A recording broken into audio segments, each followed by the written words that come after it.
hidup di dalam ucapan syukur dan penyembahan. Itulah yang terjadi di dalam seluruh kehidupan Daud. Daud adalah orang yang mempunyai ide untuk membangun bait Allah yang megah, yang tersohor. Jadi bait suci yang dikatakan bait suci Salomo, bangunan yang megah itu adalah ide dari Raja Daud.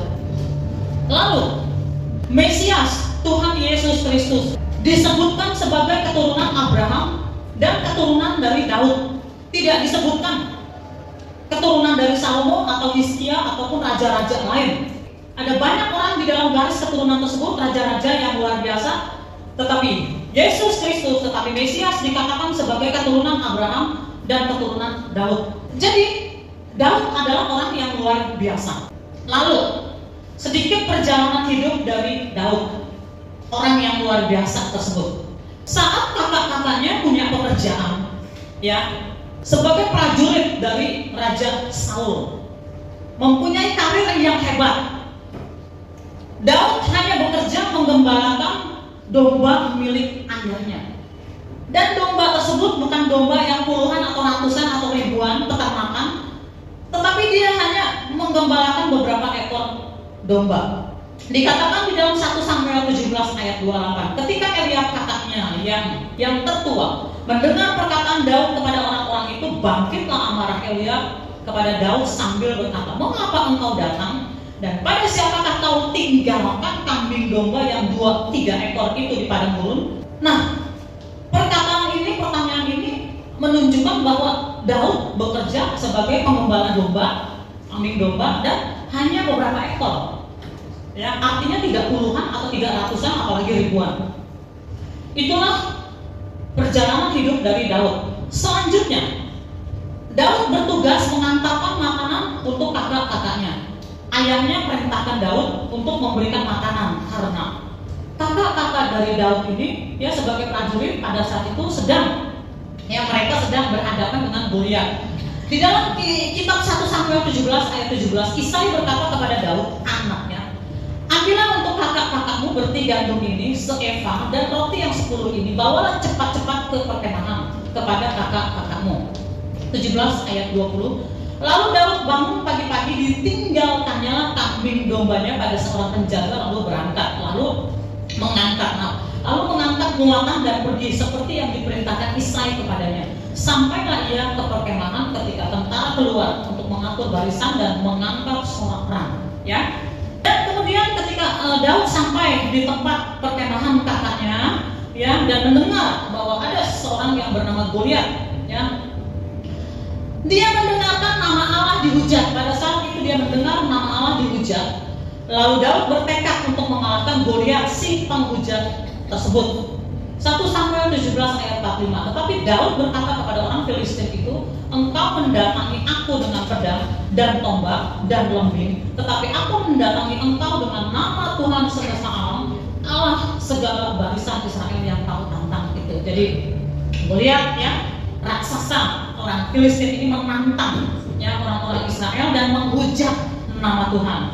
Dan kita tahu, ya, ceritanya bahwa Daud mengalahkan Goliat. Ya. Nah, lalu awal dari karirnya, ya, dia menjadi pelayan dari Saul. Sebagai apa? Hanya sebagai pembawa senjata. 1 Samuel 16 ayat 19. Kemudian Saul mengirim suruhan kepada Isai dengan pesan, "Suruhlah kepadaku anakku Daud yang ada pada kambing domba itu."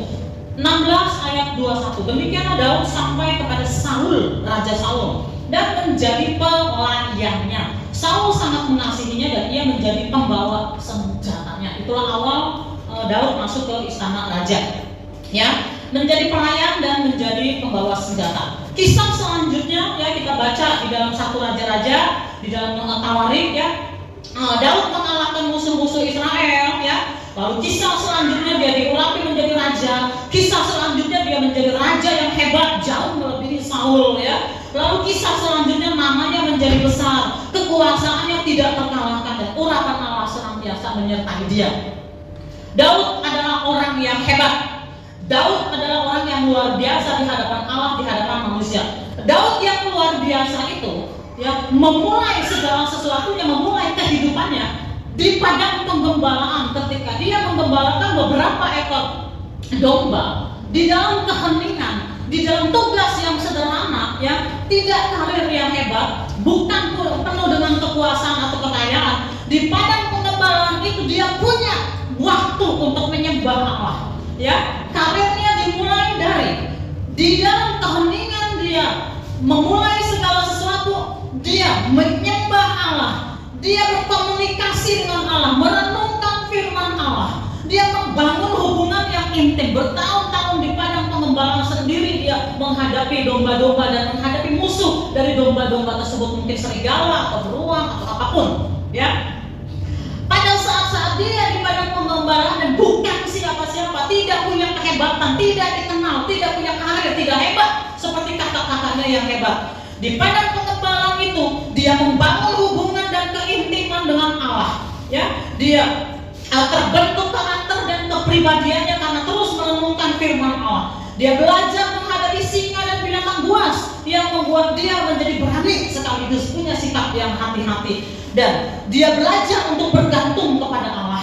Nah, ternyata masa-masa dia di padang pengembalaan yang bukan siapa-siapa, orang sederhana saja, tidak diperhitungkan, bahkan diolok-olok oleh kakak-kakaknya. Tetapi ketika dia membangun hubungan yang intim dengan Allah, dia membangun kedekatan, membangun mesbah Allah, merenungkan kebenaran firman Allah, dia dibentuk di situ. Ternyata itulah yang menentukan masa depan dia.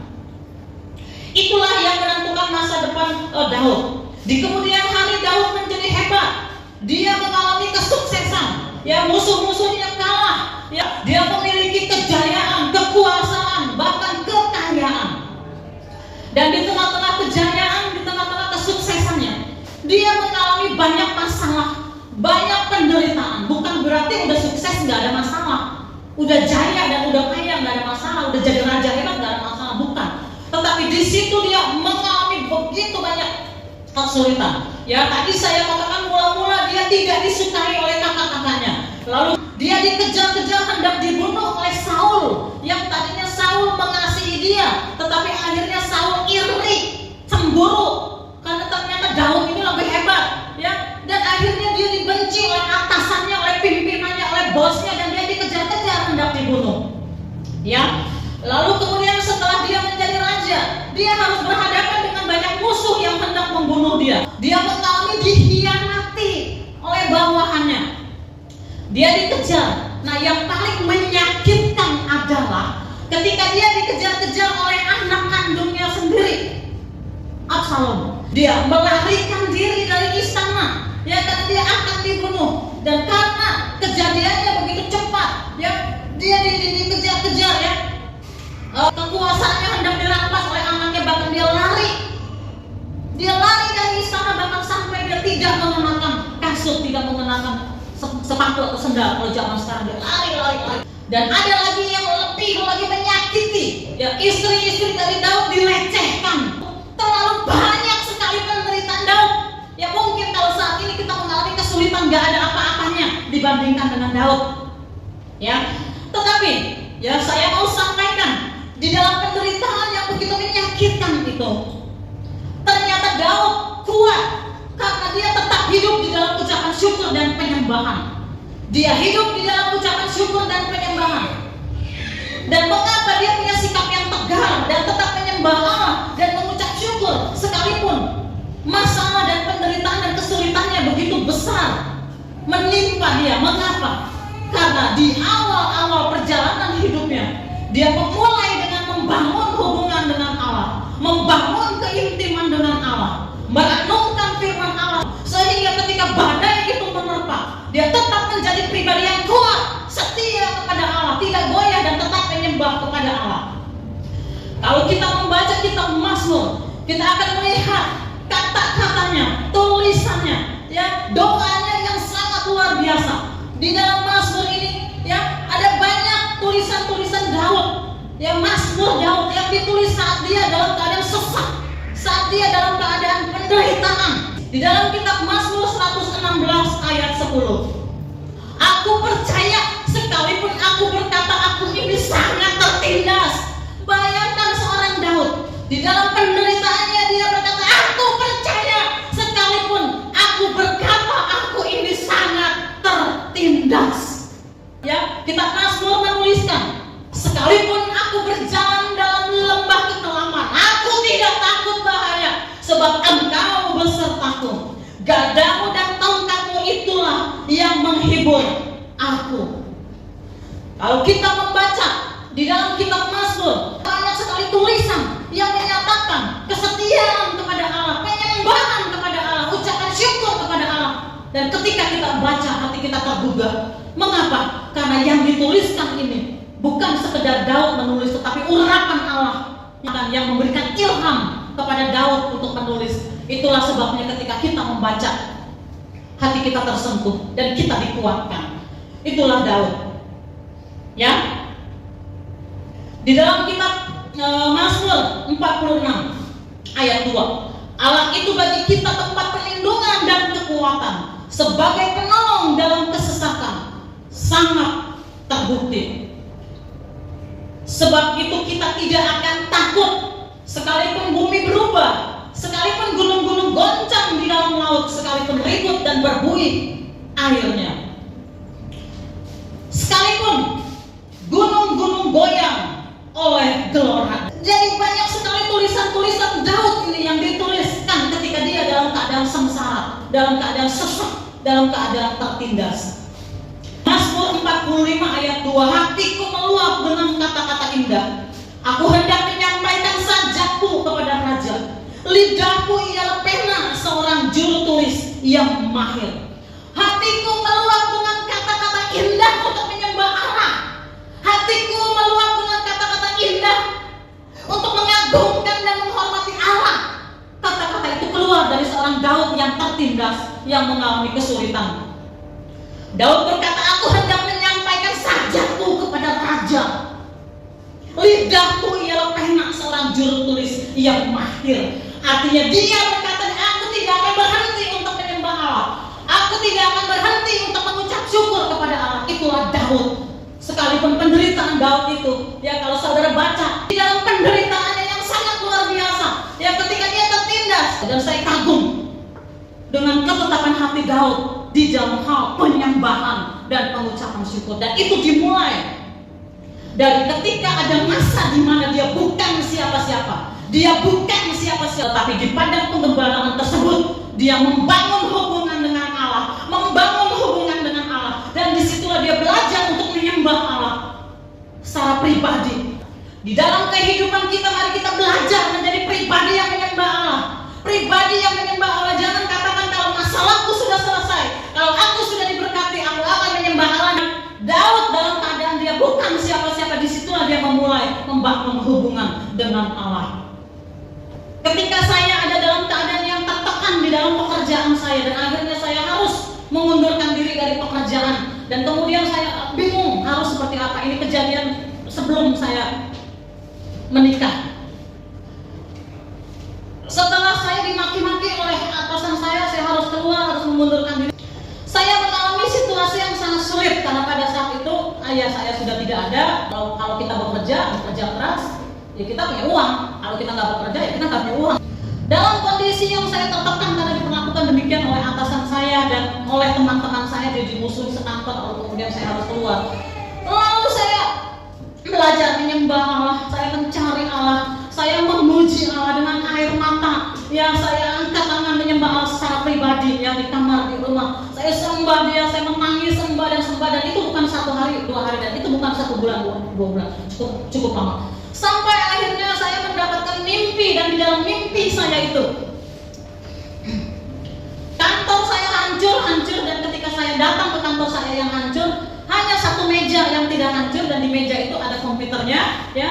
Zaman dulu masih komputer PC, ya, belum ada laptop kayak sekarang, ya. Dan kemudian saya bingung, di dalam mimpi itu kok semuanya hancur, hanya meja saya yang nggak hancur, komputer saya nggak hancur, saya nyalain. Ketika saya nyalakan, ya, maka isinya adalah Tuhan adalah gembalaku, tak akan kekurangan aku. Dia membaringkan aku di padang yang berumput hijau. Mazmur 23 1-6. Engkau menyediakan hidangan bagiku di hadapan lawanku. Engkau mengurapi kepalaku. Kebajikan dan kemurahan belaka akan mengikuti aku seumur hidup. Saya baca. Dan di dalam mimpi itu saya berkata, ini aneh, ini ajaib. Dan akhirnya saya menyimpulkan bahwa ini pesan dari Tuhan untuk saya. Itu dalam mimpi. Saya terbangun. Ada apa? Nah kemudian setelah itu yang terjadi adalah saya mengalami mujizat. Saya ditelepon oleh seseorang yang ternyata seseorang itu adalah owner, ya pemilik dari perusahaan, ya. Dan pendek cerita akhirnya saya mendapatkan pekerjaan yang baik, ya. Padahal owner itu saya nggak kenal, ya karena saya hanya pegawai biasa. Saya tidak ada hubungan, tidak kenal dengan big boss. Akhirnya saya mendapat pekerjaan yang baik, saya mendapat pekerjaan yang bagus dan saya dipercaya, ya sampai saya mengundurkan diri untuk melayani. Saya tinggalkan, saya katakan pada atasan saya keluar untuk melayani. Mazmur Daud ini banyak sekali ditulis dalam keadaan dia tertindas, dalam keadaan dia menderita, ya, tetapi dia tetap mengagungkan Allah. Dan dorongan tulisan itu adalah dorongan oleh Roh Kudus sehingga kita membaca. Ketika kita membaca dan merenungkan, kita mengalami kuasa yang sama. Ketika saudara membaca Alkitab, ya, dan saudara membaca Mazmur dengan pengucapan syukur, ya, dengan penyembahan, dengan hati yang sungguh-sungguh kepada Allah, kuasa yang sama itu akan turun kepada saudara, turun kepada Daud, turun kepada saya, dan banyak orang sudah mengalami. Dan Allah menginginkan supaya kita semua saudara juga mengalami. Amin. Nah, inilah pesan saya. Mari kita belajar. Apapun keadaan kita, apapun situasi kita, Allah menginginkan segala situasi di dalam hidup kita pakai untuk kita belajar hidup di dalam ucapan syukur dan penyembahan kepada